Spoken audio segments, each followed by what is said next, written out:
যারা HTML সম্পর্কে তোমরা বেসিক জ্ঞান পেতে চাও অবশ্যই আমার পেজের সাথে থাকো।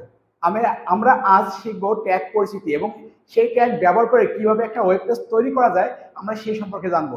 তো আগে আমরা ট্যাগ পরিচিতি শিখি, তারপরে সেই ট্যাগ ব্যবহার করে আমরা কিভাবে ওয়েব পেজ তৈরি করবো আমরা সেই জিনিসটা জানবো। তো সবাই একটু দেখো, আই ট্যাগ। এই আই ট্যাগ মিনস ইটালিক, মানে কি ডান দিকে বাঁকা।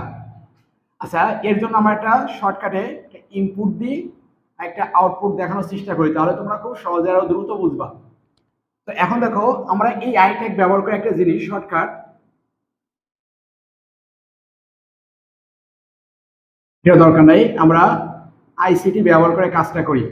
আচ্ছা, আই ট্যাগ মিনস আসলে ডান দিকে বাঁকা করে দেখানো।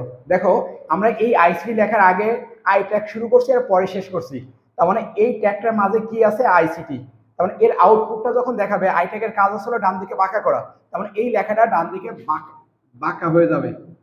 সবাই একটু মনে রাখবা।